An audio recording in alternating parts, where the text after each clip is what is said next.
ॐ भूर्भुवः स्वः तत्सवितुर्वरेण्यं भर्गो देवस्य धीमहि धियो यो नः प्रचोदयात्. Om Shanti Shanti Shanti. Namaskar, my dear friends. This is video number 56 on the Gospel of Sri Ramakrishna Parmahamsa. This video number 56 starts with chapter number 5 and chapter number 51. Master's anxiety about M's wife. Next morning, Sri Ramakrishna sent for M after taking his bath in the Ganges and saluting the master. He had gone to the roof. Sri Ramakrishna asked M to bring his grief-stricken wife to the garden house where she could have her meal. The master said to M by a sign, ask her to come, let her stay here a couple of days. She may bring the baby. M. Yes, sir, it would be fine if she developed intense love of God. Sri Ramakrishna again answered by sign, oh, grief pushes out devotion, and he was such a big boy. Krishna Kishore had two sons. They were of the same age as Bhavnath, and each had two university degrees. They both died, and Krishna Kishore, Jnani that he was, could not at first control himself. How lucky I am that I have none. Arjuna was a great Jnani, and Krishna was his constant companion. Nevertheless, he was completely overwhelmed with a grief at the death of his son Abhimanyu. Why doesn't Kishori come? A devotee. He comes to the Ganges every day for his bath. Master, but why doesn't he come here? Devotee. I shall ask him to come, sir. Master, why doesn't Harish come?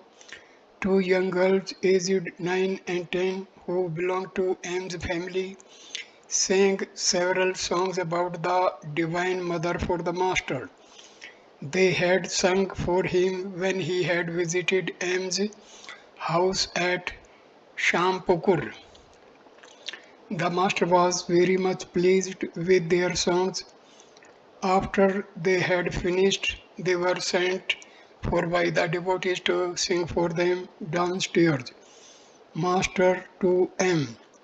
Don't teach the girls any more songs. It is different if they sing spontaneously, but they will lose their modesty by singing before anyone and everyone. It is very necessary for women to be modest. Flowers and sandal paste were placed before the master in a flower basket. He sat on his bed and worshipped himself with these offerings.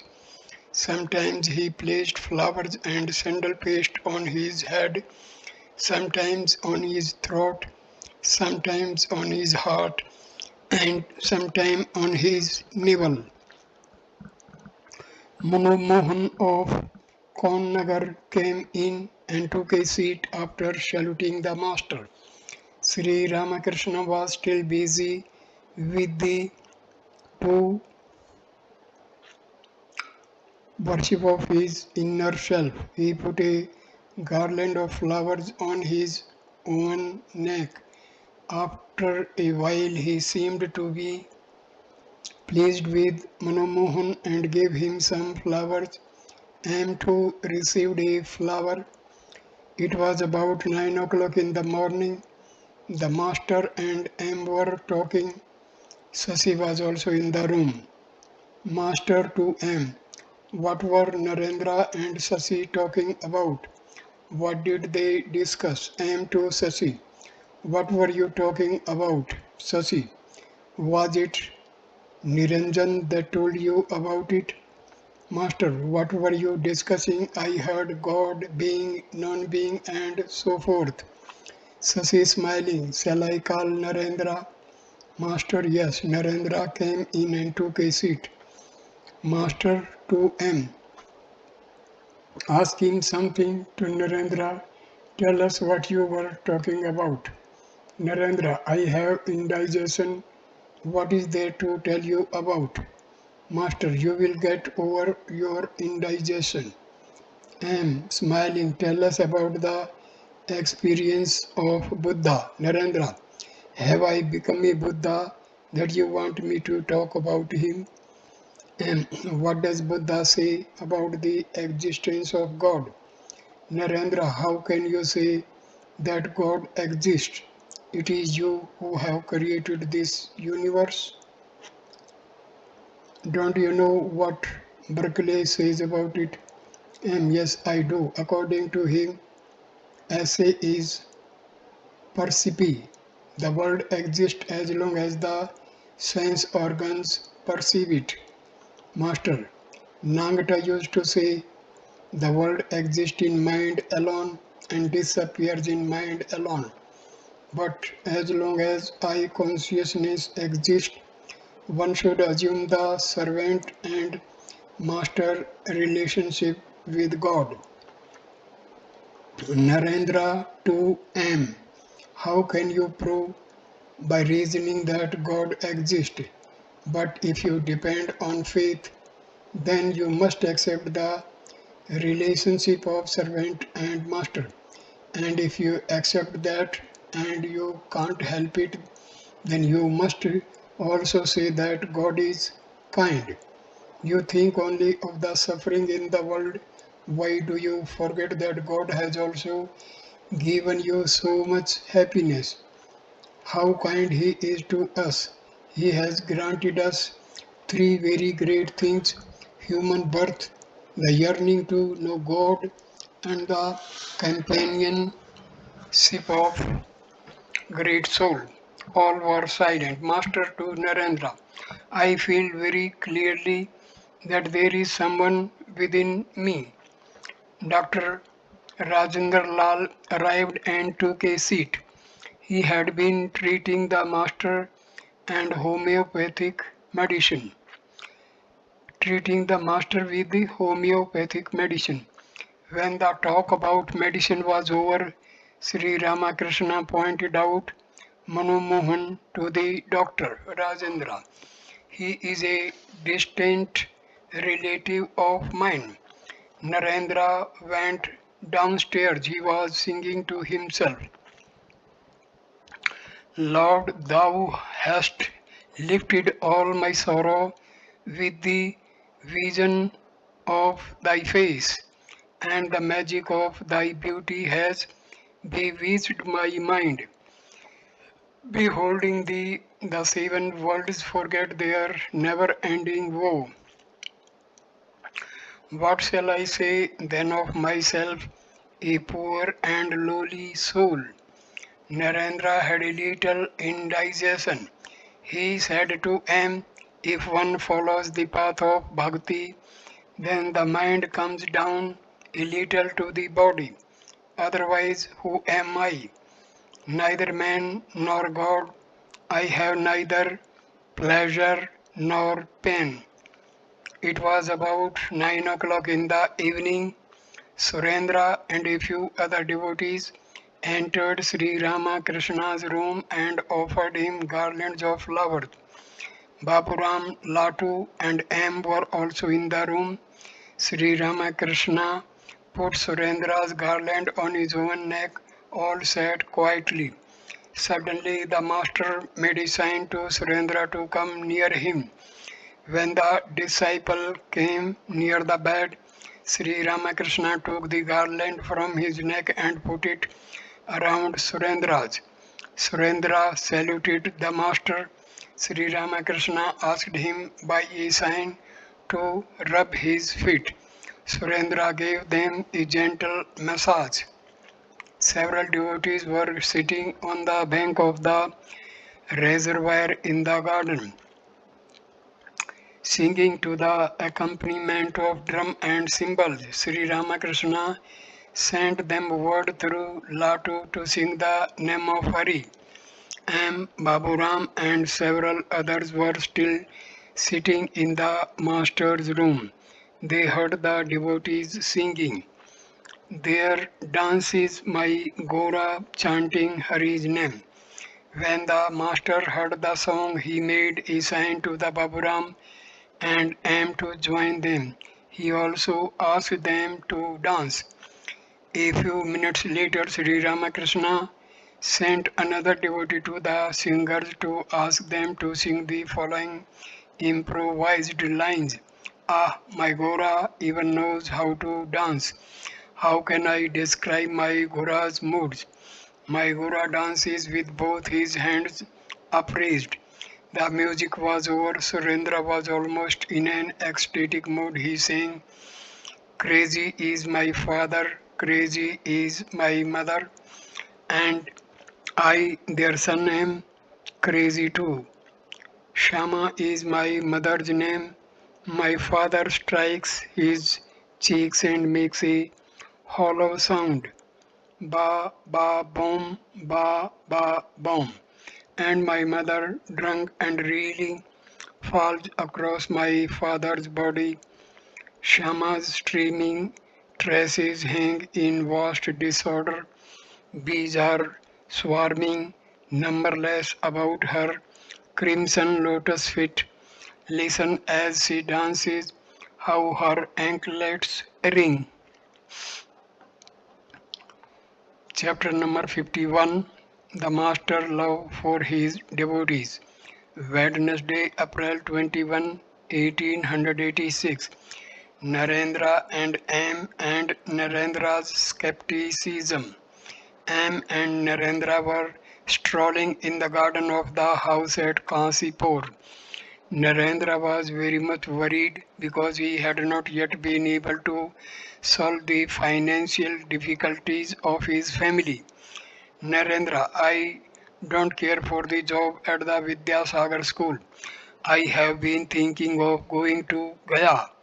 I have been told that a zamindar there needs the services of a manager for his estate. There is no such thing as God. I'm smiling. You may say that now, but later on you will talk differently. Skepticism is a stage in the path of God realization. One must pass through stages like this and go much farther. Only thus can one realize God. That is what the Master says. Narendra, has anybody seen God as I see that tree? Yes, our Master has seen God that way. Narendra, it may be his hallucination. Whatever a person experiences in a particular state is real for him in that state. Suppose you are dreaming that you have gone to a garden. As long as the dream lasts, the garden is real for you, but you think of it as unreal when your mind undergoes a change. As for instance, when you awake, when your mind attains the state in which one sees God, you will know God to be real. Narendra, I want truth. The other day I had a great argument with Sri Ramakrishna himself.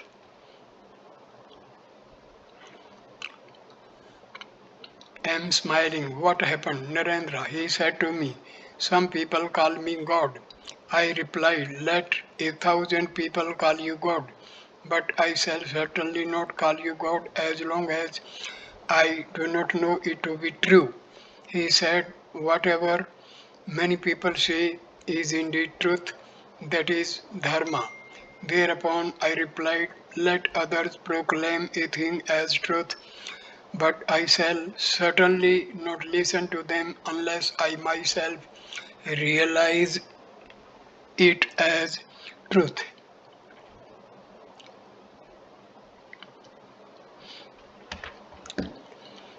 am smiling. Your attitude is like that of Western savants, Copernicus and Berkeley, for instance. The whole world said it was the sun that moved, but Copernicus did not listen. Everybody said the external world was real, but Berkeley paid no heed. Therefore, Lewis says, why was Berkeley not a philosophical Copernicus? Narendra, can you give me a history of philosophy? M. By whom? Lewis? Narendra, no. Uber, Uberweg, I must read a German author. M. You just said, has anybody seen God as I see that tree? Suppose God come to you as a man and says, I am God, will you believe it then? You certainly remember the story of Lazarus. After his death, Lazarus said to Abraham, let me go back to the earth and tell my friends and relatives that hell and the afterlife exist. Abraham replied, do you think they will believe you? They will say it is a charlatan who is telling them such things. The Master says that God cannot be known by reasoning. By faith alone one attains everything, knowledge and super knowledge. By faith alone one sees God and becomes intimate with Him. It was about 3 o'clock in the afternoon. Sri Ramakrishna was in bed. Ramlal, who had come from Dakshineswar, was massaging his feet. Gopal of Sinti and M were in the room. Sri Ramakrishna asked M to shut the windows and massage his feet. At the master's request, Purna had come to the Kasipur garden in a hired carriage. M was to pay the carriage hire. Sri Ramakrishna made a sign to Gopal asking whether he had obtained the money from M. Gopal. From M. Gopal answered in the affirmative. Devotees about the master. At 9 o'clock in the evening, Surendra, Ram, and the others were about to return to Calcutta. It was the sultry month of April, and Sri Ramakrishna's room became very hot during the day.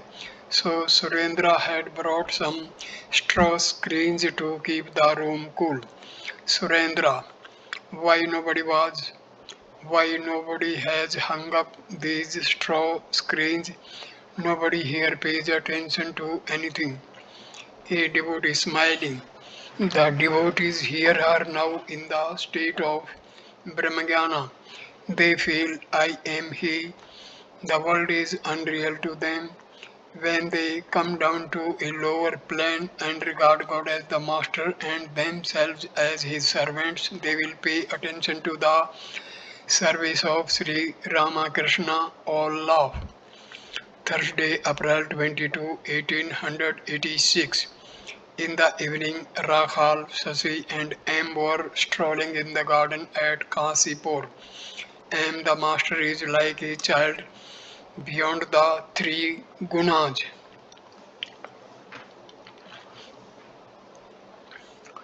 Sasi and Rakhal, he himself has said that.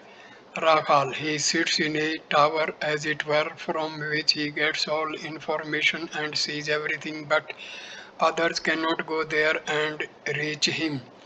And he said, in such a state of mind, one sees God constantly. In him there is not the slightest trace of worldliness.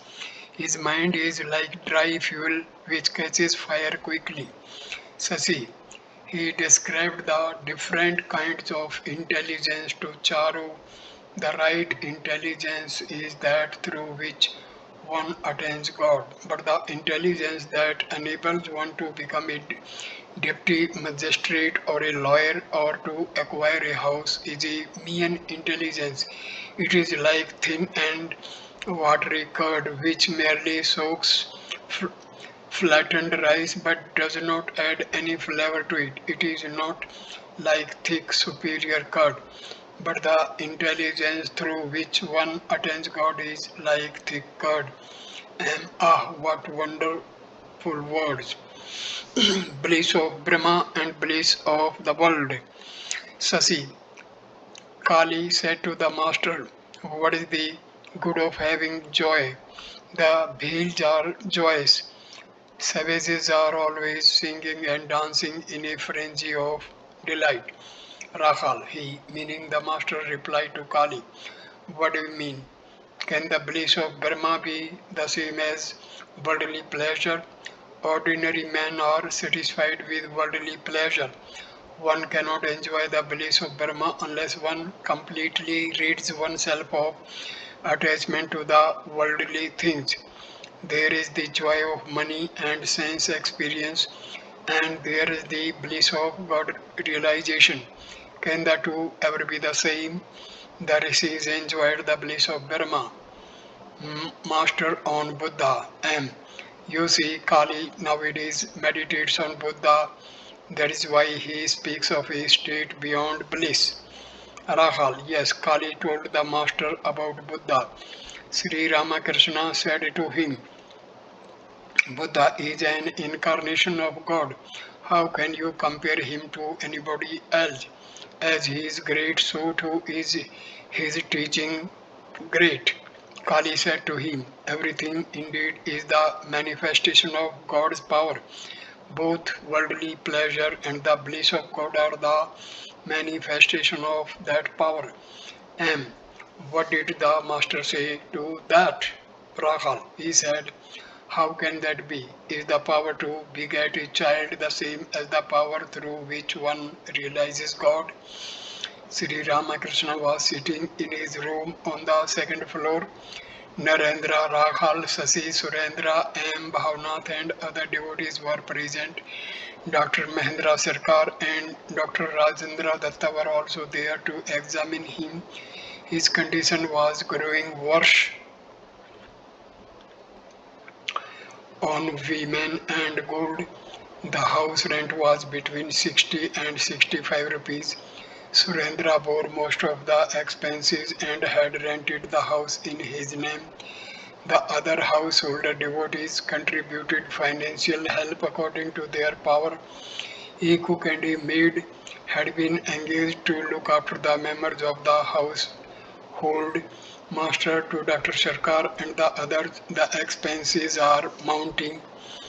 Dr. Sarkar pointing to the devotees, but they are ready to bear them.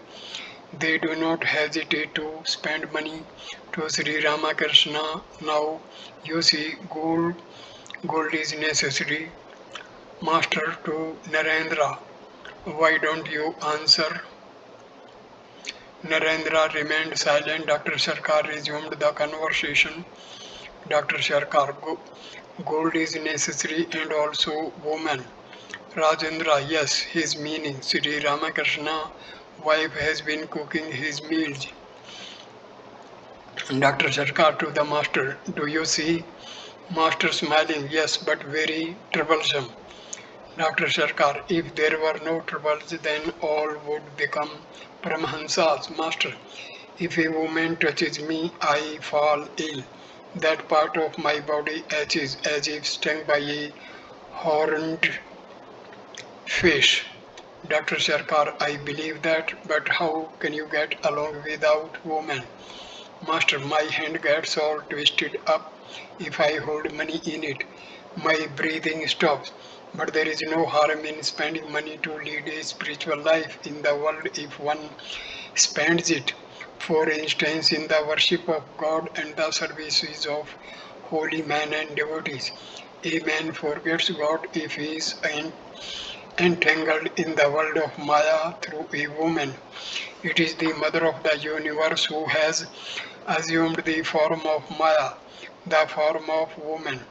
One who knows this rightly does not feel like leading the life of Maya in the world. But he who truly realizes that all women are manifestations of the Divine Mother may lead a spiritual life in the world. Without realizing God, one cannot truly know what a woman is. Sri Ramakrishna had felt a slight improvement as a result of the homeopathic treatment. Rajendra to the master. After getting rid of this illness, you must begin to practice medicine as a homeopath. Otherwise, what is the use of this human life or love? Narendra, nothing like leather or love. A few minutes later, the physician took their leave. Sri Ramakrishna and M were engaged in conversation. The master was telling M how he felt about women. Master to M. They say, I cannot get along without women and gold. They don't understand the state of my mind. Sri Ramakrishna and woman. If I touch a woman, my hand becomes numb. It aches. If in a friendly spirit I approach a woman and begin to talk to her, I feel as if a barrier had been placed between us. It is impossible for me to cross that barrier. If a woman enters my room when I am alone, at once I become like a child and regard her as my mother. As M listened to these words, he became speechless with wonder at Sri Ramakrishna's exalted state of mind. Bhavnath and Narendra were sitting at a distance talking together, encouraging Bhavnath. Bhavnath had married and was trying to find a job, so he could not visit Sri Ramakrishna frequently at Kansipur. He had said to him, I understand that Vidyasagar wants to start a new school. I have to earn my livelihood. Will it be possible for me to secure a job in that school? The master was much worried about Bhavnath's being entangled in worldly life. Bhavnath was 23 or 24 years old. Master to Narendra, give him a lot of praise. Narendra and Bhavnath smiled. Sri Ramakrishna said to Bhavnath by signs, be a great hero, don't forget yourself when you see her weeping behind her veil. Oh, women cry so much even when they blow their noses. Narendra, Bhavnath and M laugh. Keep your mind firm on God. He who is a hero lives with a woman but does not indulge in physical pleasures. Talk to your wife only about God. A few minutes later, Sri Ramakrishna said to Bhavnath by a sign, take your meal here today. Bhavnath, yes sir, I am quite alright, don't worry about me. Surendra came in and took a seat. The devotees offered garlands of flowers to the master every evening. Sri Ramakrishna put these garlands around his neck. Surendra sat quietly in the room. Sri Ramakrishna was in a very happy mood and gave him two garlands. Surendra saluted the master and put them around his neck. All sat in silence and looked at Sri Ramakrishna.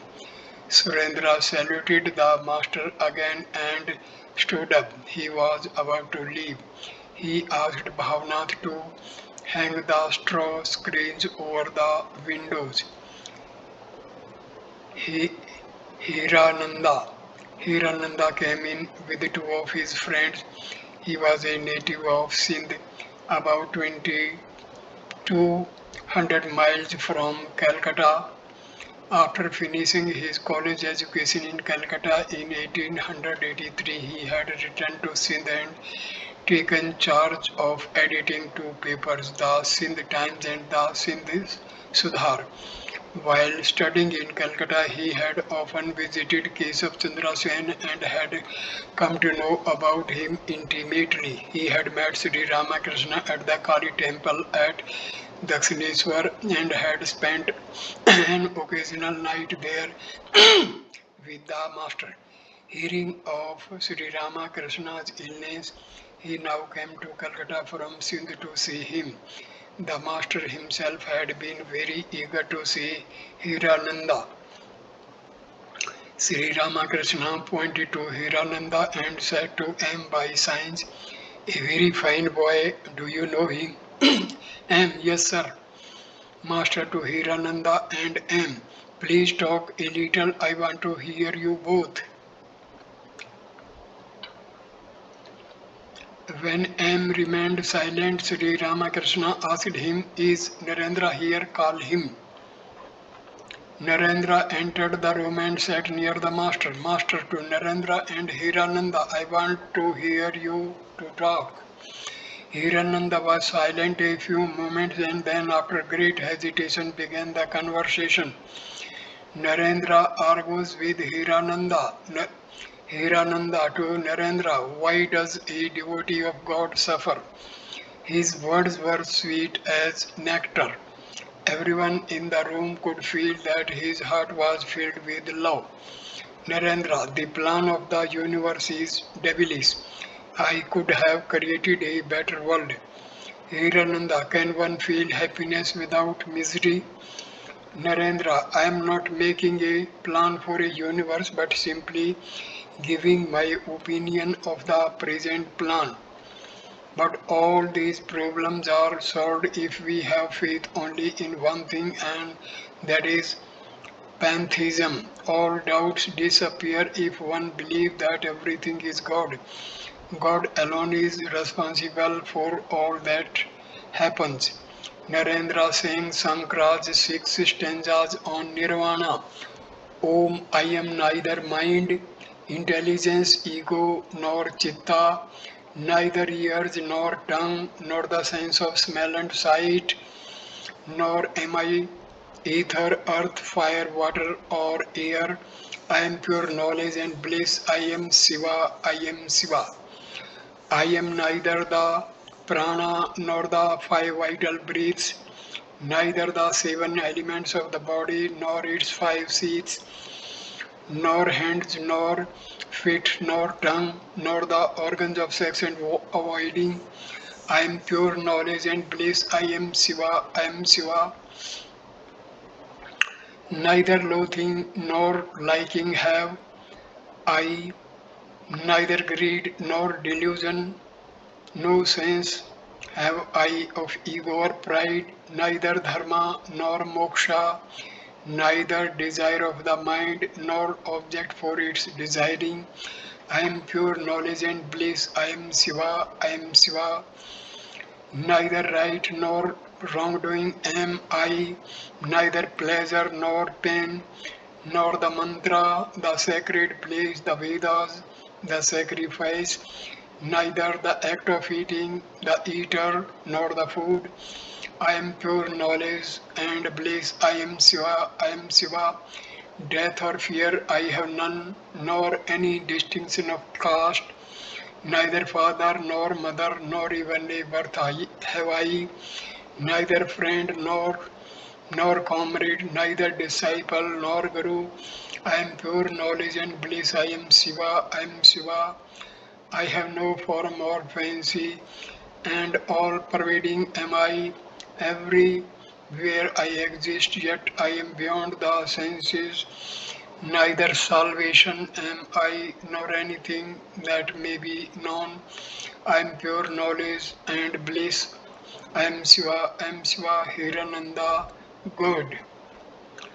Sri Ramakrishna to Hirananda by a sign, give him an answer. Hirananda, it is all the same whether you look at a room from a corner or look at the room from middle. It is the same God consciousness that one feels. Whether one says, "Oh God, I am thy servant," or "I am he," one may enter a room by several doors. Narendra's spirit of renunciation. All sat in silence. Hirananda said to Narendra, "Please sing some more." Narendra sang the 5 stanzas on the Kopina, roaming ever in the grove of Vedanta, ever pleased with his beggar's morsel, ever walking with heart free from sorrow. Blessed indeed is the wearer of the loin cloth, sitting at the foot of a tree for shelter, using the palm of his hands for eating, wrapped in a garment fine or ugly. Blessed indeed is the wearer of the loin cloth, satisfied fully by the bliss within him, curbing wholly the cravings of his senses, contemplating day and night the absolute Brahma. Blessed indeed is the wearer of the loin cloth. When Sri Ramakrishna heard the line, contemplating day and night the absolute Brahma, he said in a very low voice, Ah! Then by a sign he said to the devotees, This is the characteristics of the yogi. Narendra finished the hymen, witnessing the changes of mind and body, not but the self within him, beholding, thinking not of outer or of inner or of middle. Blessed indeed is the wearer of the loin cloth, chanting Brahma, the word of redemption, meditating only on I am Brahma, living on alms and wandering freely. Blessed indeed is the wearer of the loin cloth. Again, Narendra saying, meditate on him, the perfect, the embodiment of bliss. Meditate on him, the formless, the root of the universe, the hearer behind the ear, the thinker behind the mind, the speaker behind the tongue, himself beyond all words. He is the life of life, the ultimate, the adorable master to Narendra and that one, all that exists at thou. Narendra saying, I have joined my heart to thee, all that exists art thou, thee only have I found, for thou art all that exists. O Lord, beloved of my heart, thou art the home of all, where indeed is the heart in which thou dost not dwell. Thou hast entered every heart, all that exists art thou, whether sage or fool, whether Hindu or Muslim, thou makest them as thou wilt, all that exists art thou. Thy presence is everywhere, whether in a heaven or in Kaaba. Before thee all must bow, for thou art all that exists, from earth below to the highest heaven, from heaven to deepest earth. I see thee wherever I look, all that exists art thou. Pondering, I have understood, I have seen it beyond a doubt. I find not a single thing that may be compared to thee. To Jafar it has been revealed that thou art all that exists. As the master listened to the line, thou hast entered every heart, he said by a sign. God dwells in everybody's heart, he is the inner guide. As Surendra sang the line, I see thee. As Narendra sang the line, I see thee. Whenever I look, all that exists at thou art thou. Hirananda said to him, Yes, all that exists art thou.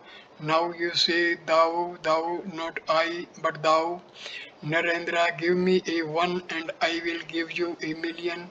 Thou art I am thou, nothing exists but I. Narendra recited a few verses from the Ashtavakra Samhita. The room again became silent. Master to Hirananda pointing to Narendra. He seems to be walking with an unsheathed sword in his hand to M. Pointing to Hirananda, how quiet, like a cobra quiet before the charmer with its hood spread. Sri Ramakrishna fell into an inward mood.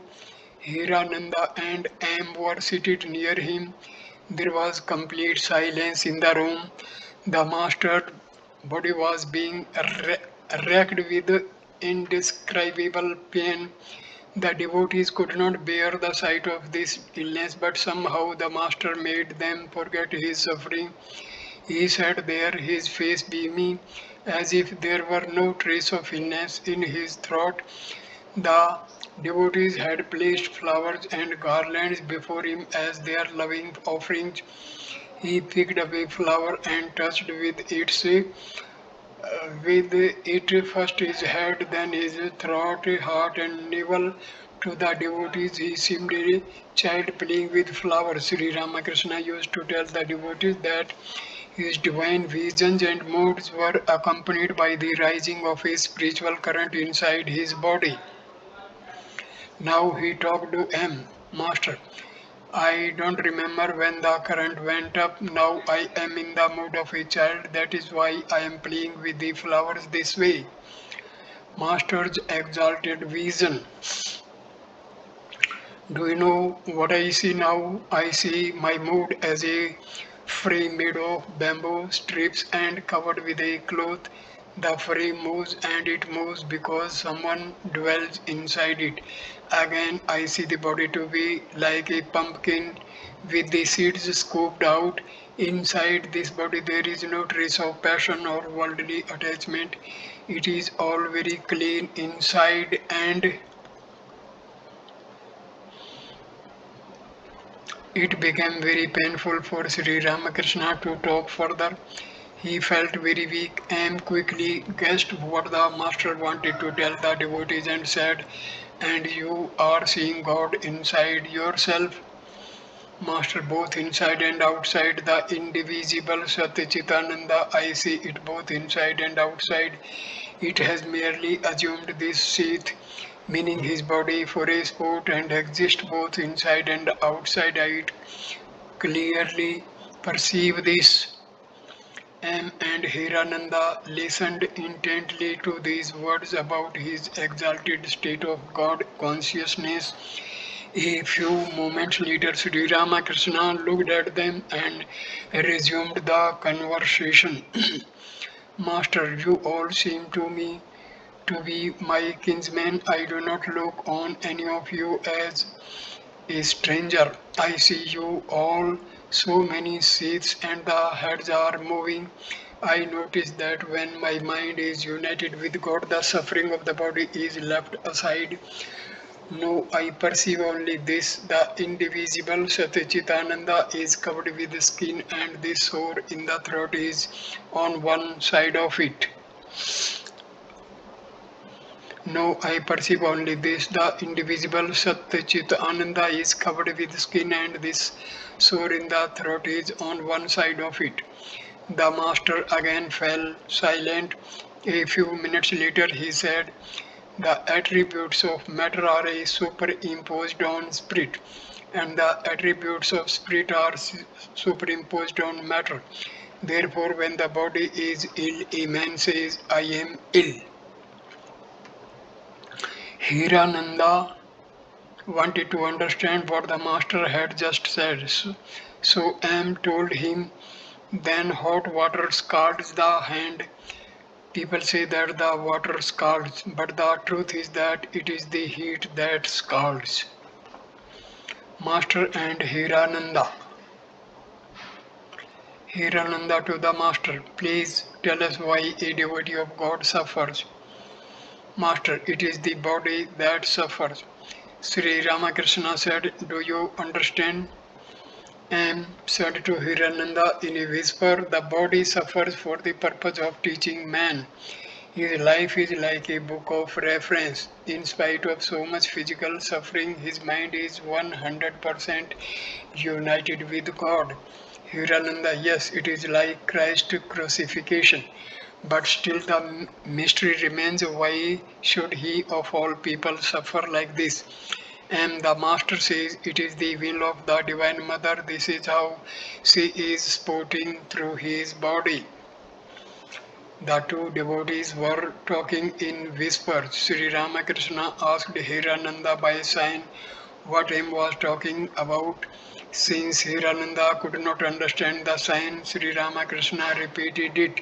Hirananda, he says that your illness is for the teaching of man, master, but that is only his guess.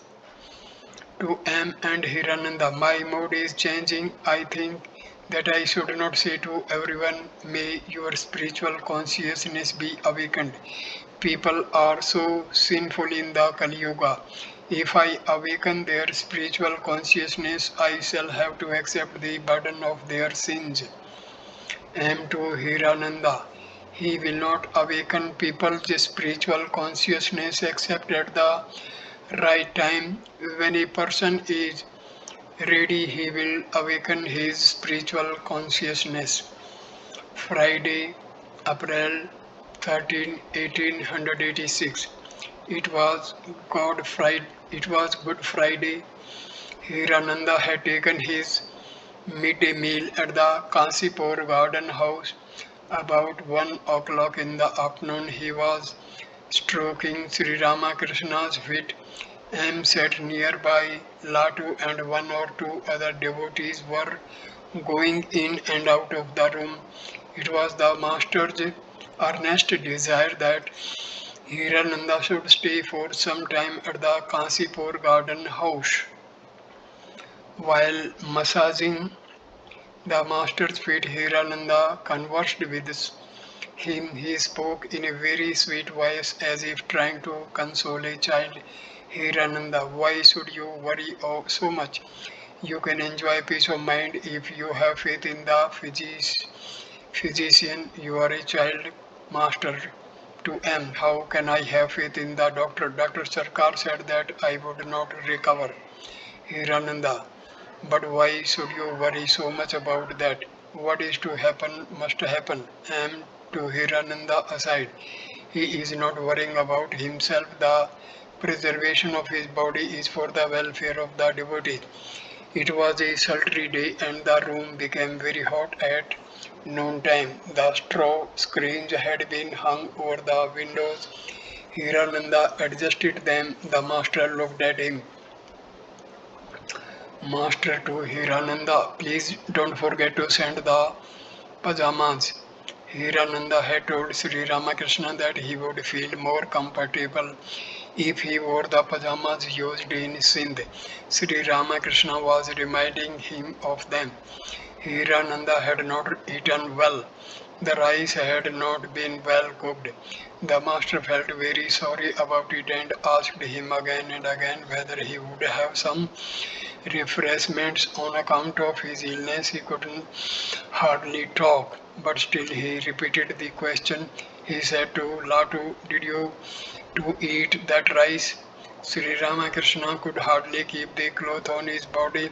He was almost always naked like a child. Hirananda had brought with him one or two of his Brahmin friends. Therefore, every now and then the master pulled the cloth to his waist. Master to Hirananda, will you take me for an uncivilized person if I don't cover my body with my cloth? Hirananda, what difference does that make with you? You are but a child.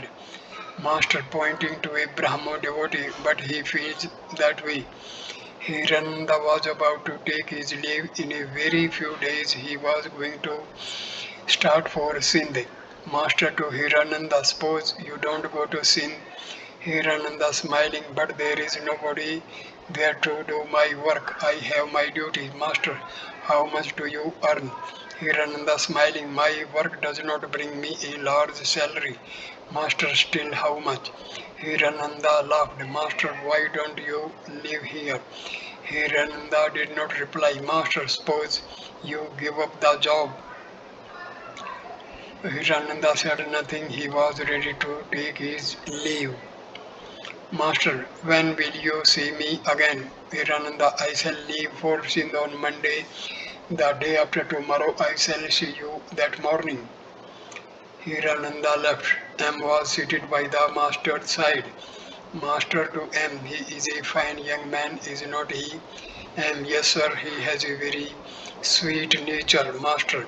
He said that Sindh is 2200 miles from Calcutta and he has come all the way to see me.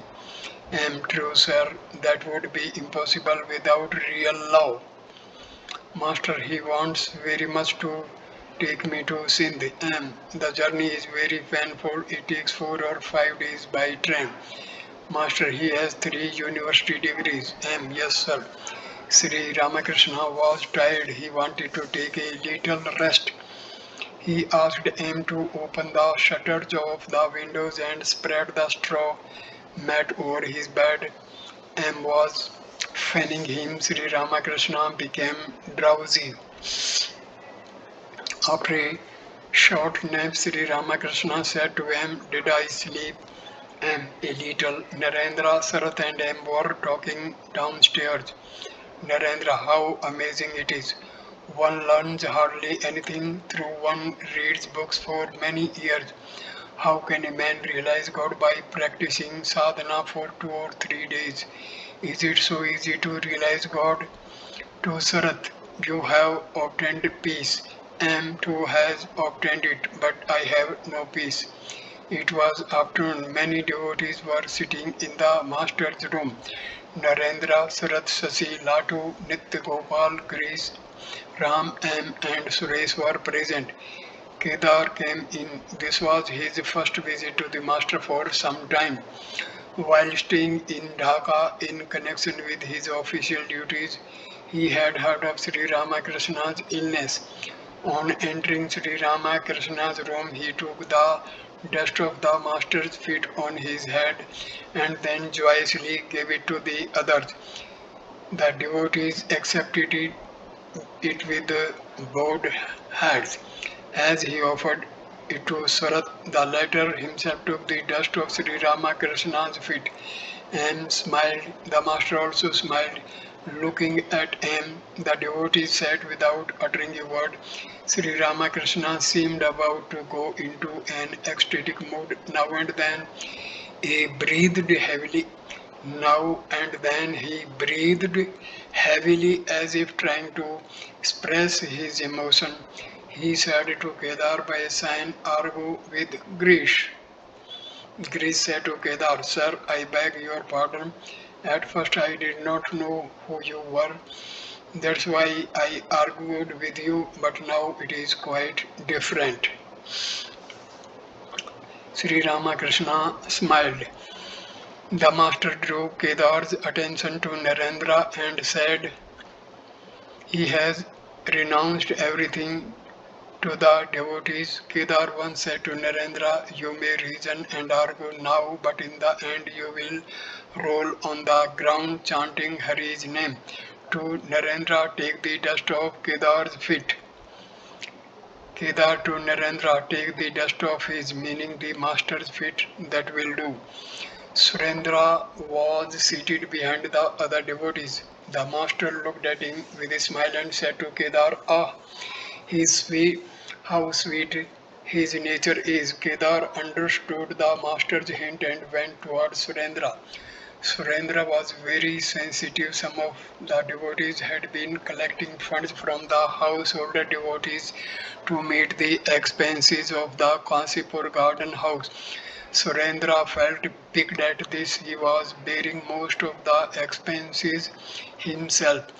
Surendra to Kedar, "How can I sit near all these holy people?" A few days ago, some of them, referring to Narendra, put on the ochre robe of the sannyasi and went on a pilgrimage to Buddha Gaya. They wanted to see bigger sadhus there. Sri Ramakrishna was trying to console Surendra. He said, "You are right, they are mere children. They don't know what is good." Surendra to Kedar, "Doesn't our Gurudeva know our inner feeling? He does not care for money. It is our inner attitude that pleases him."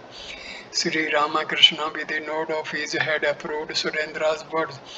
The devotees had brought various food offerings for the master and placed them in front of him. Sri Ramakrishna put a crane on his tongue and gave the plate to Surendra. He asked Surendra to distribute the prasad to the devotees. Surendra went downstairs with the offerings. Master to Kedar, "You had better go downstairs and explain it to all to Surendra. See that they don't get into any hot arguments." M was fanning.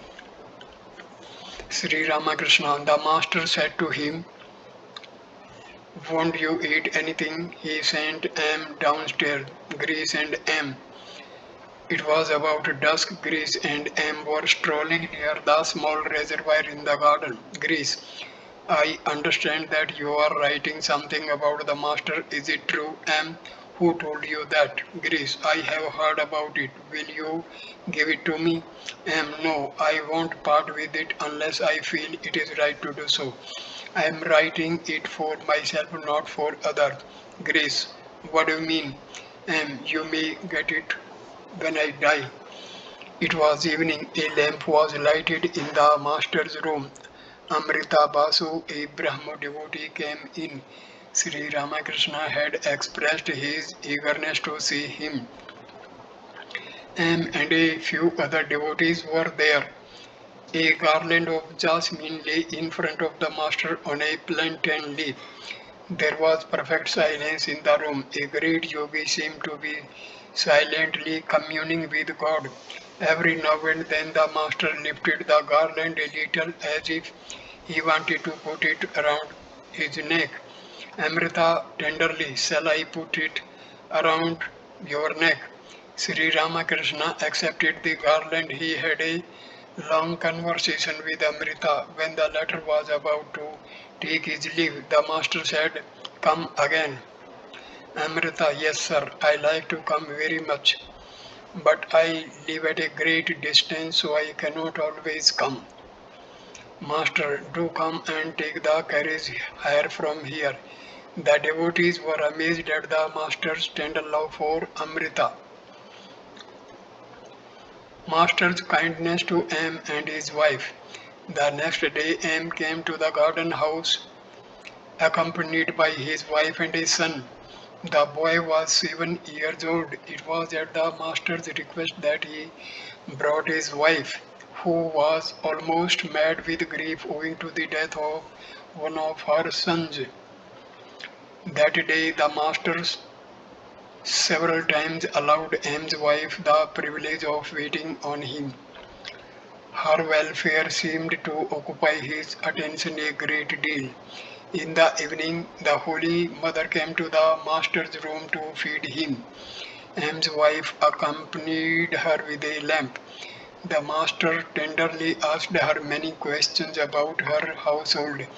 He requested her to come again to the garden house and spend a few days with the Holy Mother, not forgetting to ask her to bring her baby daughter.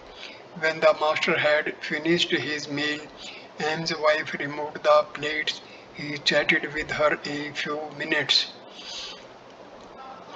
About 9 o'clock in the evening, Sri Ramakrishna was seated in his room with the devotees. He had a garland of flowers around his neck. He told M that he had requested his wife to spend a few days at the garden house with the Holy Mother. His kindness touched M's heart. M was fanning him. The master took the garland from his neck and said something to himself. Then, in a very benign mood, he gave the garland to M.